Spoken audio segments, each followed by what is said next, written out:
நீலம் புரொடக்ஷன்ஸ் ரஞ்சித் வழங்கும் தினேஷ் மற்றும் ஊர்வசி நடிப்பில் ஜே பேபி மார்ச் 8 முதல் உங்கள் அபிமான திரையரங்குகளில். தற்கொலைக்கு தூண்டாங்க அப்படின்றதுக்காக இவங்களுக்கு ஒரு ஜட்ஜ்மெண்ட் கொடுக்குறாங்க, கன்விக்ட் பண்ணுறாங்க. அந்த கன்விக்ஷனை எதிர்த்து இவங்க அப்பீல் சுப்ரீம் கோர்ட்டுக்கு போகிறாங்க. ஆம்புலன்ஸ்க்கு ஃபோன் பண்ணி ஆம்புலன்ஸ் வர்றதுக்குள்ள இவர் டாக்டர் இல்லையா, இவர் செக் பண்ணி பார்க்கும்போது ஒய்ஃப்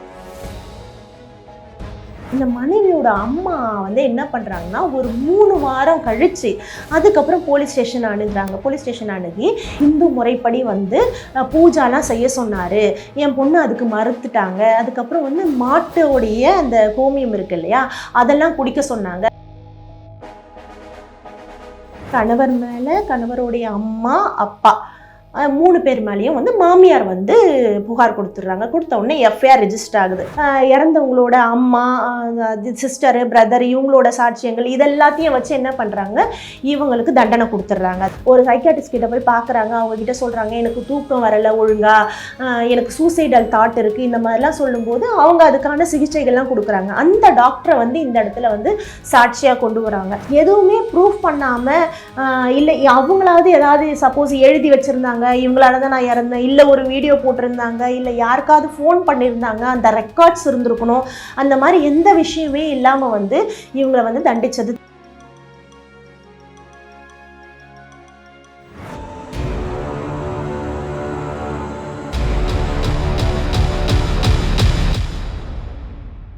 நக்கீரன் நேயர்களுக்கு வணக்கம். நான் விஜய் அரிகர சுதன். வரலாறாய் மாறிய வழக்குகளில் இந்தியாவிலையும் தமிழகத்திலும் நடந்த பல வழக்குகள் பற்றி, அதோட தீர்ப்புகளை பற்றியும் பேசிட்டு வரோம். வழக்கறிஞர் நதியா அவர்கள் இதற்கு முன்னாடி நிறைய வழக்குகள் பற்றி அது மாதிரி பேசியிருக்காங்க. இன்றைக்கும் அதே மாதிரி ஒரு வழக்கு பற்றி தான் பேச போகிறோம். வணக்கம் மேடம். வணக்கம். இன்னைக்கு எந்த வழக்கு கையில் எடுத்திருக்கீங்க? இன்னைக்கு நம்ம இது ஒரு கிரிமினல் வழக்கு தான். அதாவது இது ஒரு லேண்ட்மார்க் ஜட்ஜ்மெண்ட். அதாவது சுப்ரீம் கோர்ட்டில் 2022 ஜட்ஜ்மெண்ட் கொடுக்குறாங்க. அதாவது இப்போ ஒருத்தர் தற்கொலை பண்ணிக்கிறாங்க அப்படின்னா அந்த தற்கொலைக்கு தூண்டாங்க அப்படின்றதுக்காக இவங்களுக்கு ஒரு ஜட்ஜ்மெண்ட் கொடுக்குறாங்க, கன்விக்ட் பண்ணுறாங்க. அந்த கன்விக்ஷனை எதிர்த்து இவங்க அப்பீல் சுப்ரீம் கோர்ட்டுக்கு போகிறாங்க. அதில் ஒரு சில கைட்லைன்ஸ் சொல்லி இவங்களை விடுதலை பண்ணுறாங்க. அதை பற்றி தான் நம்ம இன்றைக்கி பார்க்க போகிறோம். இப்போ இந்த வழக்கு எப்போ தொடங்குனுச்சு, அதுக்கான தீர்ப்பு எப்போ கொடுக்கப்பட்டுச்சு? இப்போ இதில் இந்த அப்பலண்ட், அதாவது அப்பீலுக்கு போகிறாங்க இல்லையா, அவரும் ஒரு டாக்டரு, அவங்களோட மனைவியும் ஒரு டாக்டரு. 2 பேரும் 2005 கல்யாணம் பண்ணிக்கிறாங்க. 2 பேரும் ஒரு நல்ல ஒரு பேசப்படுற ஒரு டாக்டராக இருக்காங்க. கல்யாணம் பண்ணிக்கிட்டு அவங்களோட லைஃப் 9 வருஷம் நல்லா தான் போகுது. இப்போ இவங்க கல்யாணம் ஆகி 1.5 வருஷமாக அவங்களுக்கு குழந்தை இல்லை. அதுக்கப்புறம் 2005 கல்யாணம் ஆகுது. 2007 அவங்களுக்கு ஒரு ஆண் குழந்தை பிறகுது. அதுக்கப்புறமா அவங்க லைஃப் நல்லா தான் போயிட்டுருக்கு. 2014 அப்போ சடனாக அவங்க இறந்துடுறாங்க. ஸோ இறந்துட்ட பிறகு சஸ்பெக்டட் டெத் அப்படின்னு சொல்லிட்டு எஃப்ஐஆர் போடுவாங்க. எப்பவுமே ஒருத்தர் இறந்துட்டா எப்படி இறந்தாங்கன்னு தெரியல அப்படின்னா சஸ்பெக்டட் டெத்துன்னு எஃப்ஐஆர் போட்டு அதோட இன்வெஸ்டிகேஷன் நடக்குது. அதை பற்றினது தான் நம்ம இப்போ பார்க்க போகிறோம். இந்த 2 டாக்டர்ஸும் இந்த மாதிரி நல்லா இருந்துட்டு 9 வருஷத்துல இந்த மாதிரி ஆகும்போது அந்த அப்பலண்ட் இருக்கார் இல்லையா, அவருக்கு வீட்டிலேருந்து கால் பண்ணுறாங்க. இந்த மாதிரி உன்னோட மனைவி கொலாப்ஸ் ஆகி பாத்ரூமில் விழுந்துட்டாங்க அப்படின்னு சொன்னோடனே அவர் என்ன பண்ணுறாரு, உடனே வராறாங்க. அப்ப இவருடைய அப்பா என்ன பண்றாரு, இந்த கணவருடைய அப்பா என்ன பண்றாரு, உடனே ஆம்புலன்ஸ்க்கு ஃபோன் பண்றாரு. ஆம்புலன்ஸ்க்கு ஃபோன் பண்ணி ஆம்புலன்ஸ் வர்றதுக்குள்ள இவர் டாக்டர் இல்லையா, இவர் செக் பண்ணி பார்க்கும்போது ஒய்ஃப் இறந்துடுறாங்க. அவங்க சூசைட் பண்ணியிருக்காங்க. சூசைட் பண்ணி இறந்துடுறாங்க.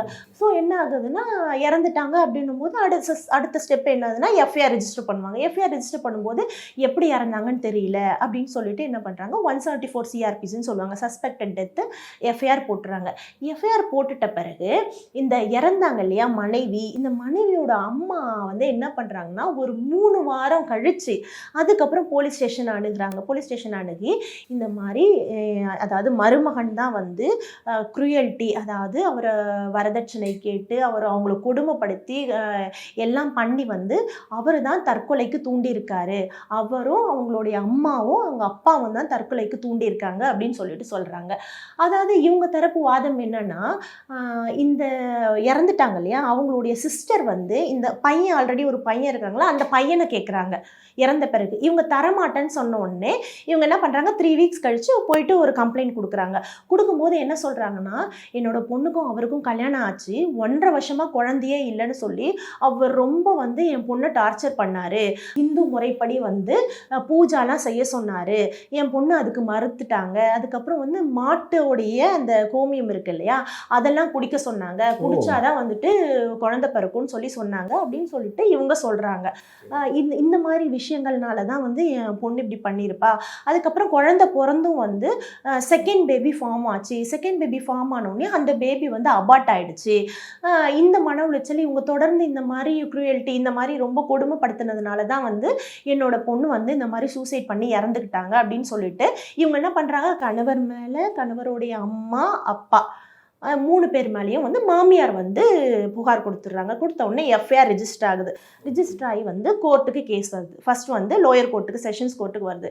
செஷன்ஸ் கோர்ட்டுக்கு வரும்போது எல்லாத்தையும் 15 பேர் விட்னஸ் ஏற்றுறாங்க. விட்னஸ்னால் சாட்சிகள் ஏற்றுறாங்க. 15 பேரில் வந்து ஃபர்ஸ்ட் வந்து மாமியார், அதுக்கப்புறம் அந்த இறந்தாங்க இல்லையா அந்த பெண்ணோட சிஸ்டர் அண்ட் தென் பிரதர் 3, அதுக்கப்புறம் வந்து எந்த டாக்டர் வந்து இவங்களுக்கு மருத்துவம் இவங்க இறந்துட்ட பிறகு இறந்துட்டாங்கன்னு போஸ்ட்மார்ட்டம் ரிப்போர்ட் டாக்டர், அப்புறம் ஆட்டோ டிரைவர், இந்த மாதிரி ஒரு 15 பேர்.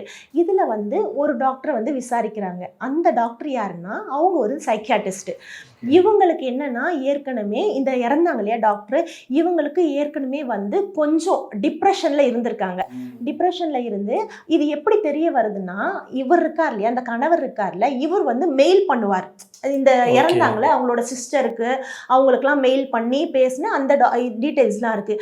அதில் வந்து ஒரு இடத்துல ரிவீல் ஆயிருக்கு, இவங்க ஆல்ரெடி இவங்க காலேஜ் படிக்கும் போதே டிப்ரெஷனில் இருந்தாங்க, இவங்க ஆல்ரெடி சூசைட் ட்ரை பண்ணியிருக்காங்க, இந்த மாதிரி இவங்களுக்கு ஒரு மன ரீதியான ஒரு சின்ன பிரச்சனை இருக்கு அப்படின்னு சொல்லிட்டு இவங்களுக்குள்ள உள்ள கான்வர்சேஷன்லயும் சொல்லியிருக்காங்க. அவங்க சிஸ்டர் இறந்தாங்க இல்லையா, அவங்க அந்த மனைவியோட சிஸ்டரும் வந்து இவரை அப்ரிஷியேட் பண்ணியெல்லாம் மெயில் அனுப்பிச்சிருக்காரு. என்னோட தங்கச்சியை நீங்க நல்லா பாத்துக்கிறீங்க அப்படின்னு நல்ல கான்வர்சேஷன்லாம் இருக்கு. இனிஷியலா கல்யாணம் ஆகும்போது இவருக்கு தெரிஞ்சிருக்கு. அப்போ வந்து இவர் அப்ரோச் பண்ணியிருக்காரு அவங்க அம்மா கிட்ட வந்து பாத்துக்குங்க, கொஞ்சம் இது பண்ணுங்கன்னு சொல்லும்போது அவங்க வந்து யூஎஸ் கிளம்பி போயிட்டு இருக்காங்க. அதுக்கப்புறம் என்னாச்சுன்னா அவர் என்ன பண்ணியிருக்காரு, இவரே இவங்களை வந்து மேற்கொண்டு படிக்க வச்சிருக்காரு. நல்ல ஒரு லைஃப், இவங்களும் வந்து மாமியார் மாமனார் கூட இணக்கமா நல்ல ஒரு லைஃப் தான் லீட் பண்ணியிருக்காங்க. இப்போ வந்து லேட்டஸ்ட்டாக அந்த செகண்ட் குழந்தை அபார்ட் ஆயிடுது இல்லை, அது அபார்ட் ஆகும்போது இவங்க என்ன பண்ணுறாங்கன்னா அதுக்கப்புறம் மன உளைச்சலுக்கு ஆளாகிறாங்க.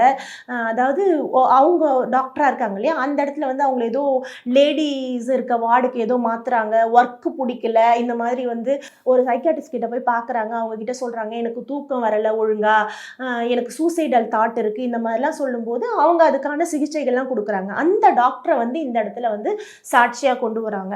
அப்போ அந்த லோயர் கோர்ட்டில் என்னென்னா அந்த சாட்சியத்தை எடுத்துக்கல, பெருசாக எடுத்துக்காம இந்த PW 1, 2, 3ன்னு சொல்லுவாங்க, அந்த சாட்சி 1, 2, 3ன்னு இறந்தவங்களோட அம்மா, சிஸ்டரு, பிரதர் இவங்களோட சாட்சியங்கள் இதெல்லாத்தையும் வச்சு என்ன பண்ணுறாங்க, இவங்களுக்கு தண்டனை கொடுத்துட்றாங்க. அதாவது 498A 306 IPCன்னு, அதாவது என்னென்னா தற்கொலைக்கு தூண்டினதா தண்டனை கொடுத்துட்றாங்க. இப்போ செஷன்ஸ் கோர்ட்டில் என்ன பண்ணுறாங்கன்னா, அதாவது இந்த மனைவியை வந்து தற்கொலைக்கு தூண்டினதா கன்விக்ஷன் கொடுத்துட்றாங்க. கொடுத்தது யாருன்னா மாமியாருக்கும் கணவருக்கும் மட்டும் கொடுக்குறாங்க. இறந்தவங்களோட மாமியாருக்கு கணவருக்கு மட்டும் கொடுக்குறாங்க. மாமனாரை வந்து விடுதலை பண்ணிடுறாங்க. அவருக்கு அவர் பண்ணலைன்றது ப்ரூவ் ஆயிருக்கு, அதனால விடுதலை பண்ணுறாங்க. விடுதலை பண்ணிட்டு அதுக்கப்புறம் இவங்க என்ன பண்ணுறாங்க, ஹை கோர்ட்டுக்கு வராங்க அப்பீலுக்கு. ஹை கோர்ட்டுக்கு அப்பீல் வரும்போது ஹை கோர்ட்லேயே என்ன பண்ணிடுறாங்க, கன்ஃபார்ம் பண்ணிடுறாங்க. அதுக்கப்புறம் சுப்ரீம் கோர்ட் போகிறாங்க. சுப்ரீம் கோர்ட்லேயே ஒரு மூத்த வழக்கறிஞர் வந்து ஆர்கியூ பண்ணுறாரு. அவர் என்ன சொல்கிறாருன்னா, அதாவது அவங்க 2 பேரும் 9 வருஷமாக நல்லா தான் வாழ்ந்துட்டு இருக்காங்க. 9 வருஷத்தில் வந்து எந்த பிரச்சனைன்னு சொல்லிட்டு அவங்க இது வரைக்கும் போலீஸ் ஸ்டேஷனும் வரலை, எந்த ஒரு பிரச்சனையும் நடந்த மாதிரி தெரியல. திடீர்னு அவங்க இறந்துட்ட பிறகு அவங்க மேலே ஒரு தப்பான அலிகேஷன் கொடுத்து 3 வாரம் கழித்து வந்து இந்த மாதிரி கொடுத்துருக்காங்க. இது வந்து நம்பகத்தன்மையாக இல்லை. அதுக்கப்புறம் வந்து 15 சாட்சியில் ஃபஸ்ட்டு 3 சாட்சி வந்து அவங்க ரிலேட்டிவ்ஸே இருக்காங்க, அதாவது அம்மா, சகோதரர், சகோதரிகள் இப்படி தான் இருக்கிறாங்க. அதை மட்டுமே பேஸ் பண்ணி வந்து தற்கொலைக்கு தூண்டினதாக வந்து அவங்களுக்கு கன்விக்ஷன் கொடுக்கக்கூடாது. மேலும் வந்து அவங்க 9 வருஷ காலமாக நல்லா தான் வாழ்ந்துட்டு இருக்காங்க, எதுவுமே 2 பேருமே டாக்டர்ஸ், அதனால நல்லா தான் வாழ்ந்துட்டு இருக்காங்கன்னு தான் தெரிய வருது அப்படின்னு சொல்றாங்க. அதே மாதிரி 2 பேருக்குள்ளேயும் வந்து அவங்க வீட்டாரோட இவர் வந்து மெயில் அனுப்பிச்சிருக்காரு. மெயில்லையும் வந்து இவங்க டிஸ்கஸ் பண்ணியிருக்காங்க. அவங்களும் வந்து இவரை நீங்க நல்லா பாத்துக்கிறீங்கன்னு அப்ரிஷியேட் பண்ணியிருக்காங்க, இவரும் நல்லா படிக்க வச்சிருக்காரு, இந்த மாதிரி விஷயங்களும் நடக்குது. அதனால வந்து அவங்க தரப்பு வாதத்தை வந்து அவங்க நியாயத்தை சொல்றாங்க. மேலும் அவர் என்ன சொல்றாருன்னா, அதாவது 306 ஐபிசி அப்படின்றது தற்கொலைக்கு தூண்டுறது அப்படின்னும் போது தற்கொலைக்கு தூண்டுறதா வந்து எதுவுமே அங்க வந்து நிரூபிக்கப்படலை.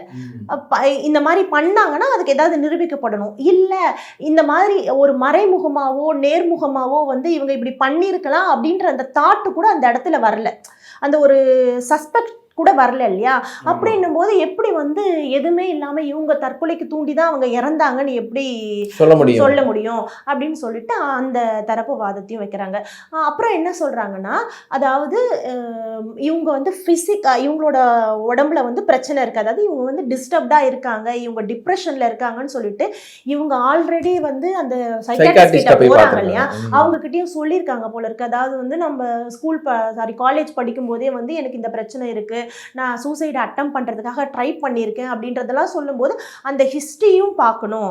அதையும் பார்க்கல. அந்த டாக்டரை வந்து விசாரணைக்கு ஏற்றி டாக்டரையும் வந்து கிராஸ் பண்ணோம், அதையும் எடுத்துக்காம வந்து ஒண்ணுமே இல்லாம அவங்க இறந்துட்டாங்கன்றது இவங்க தான் காரணம்னு அப்படி முடிவு பண்ணிட்டு வந்து தண்டனை கொடுக்கக்கூடாது அப்படின்னு சொல்லிட்டு இவங்க தரப்பு வாதத்தில் வைக்கிறாங்க. அப்புறம் அவங்க தரப்பு வாதத்தில் என்ன சொல்றாங்கன்னா, அதாவது லோயர் கோர்ட்ல எல்லாமே கரெக்டாக தான் பண்ணியிருக்கிறாங்க,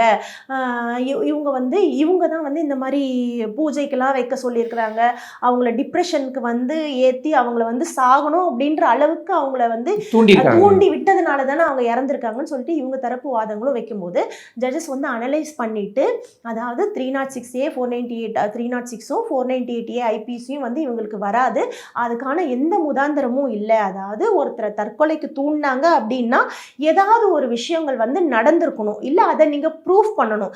எதுவுமே ப்ரூஃப் பண்ணாமல் இல்லை அவங்களாவது ஏதாவது சப்போஸ் எழுதி வச்சுருந்தாங்க, இவங்களால தான் நான் இறந்தேன், இல்லை ஒரு வீடியோ போட்டிருந்தாங்க, இல்லை யாருக்காவது ஃபோன் பண்ணியிருந்தாங்க, அந்த ரெக்கார்ட்ஸ் இருந்திருக்கணும், அந்த மாதிரி எந்த விஷயமே இல்லாமல் வந்து இவங்களை வந்து தண்டிச்சது தப்பு அப்படின்னு சொல்லிட்டு இவங்களை வந்து சுப்ரீம் கோர்ட் விடுதலை பண்ணிடுறாங்க. ஓகே, இந்த தீர்ப்பு எந்த அளவுக்கு ஒரு தாக்கத்தை ஏற்படுத்துச்சு அந்த சமயத்துல? ஹஸ்பண்ட் அண்ட் ஒய்ஃப் இருக்காங்கன்னு வச்சுங்களேன், அவங்க 2 பேருக்குள்ள உண்மையிலேயே பிரச்சனை நடந்து ஹஸ்பண்ட் வந்து தற்கொலைக்கு தூண்டி இறக்குறவங்களும் இருக்கிறாங்க.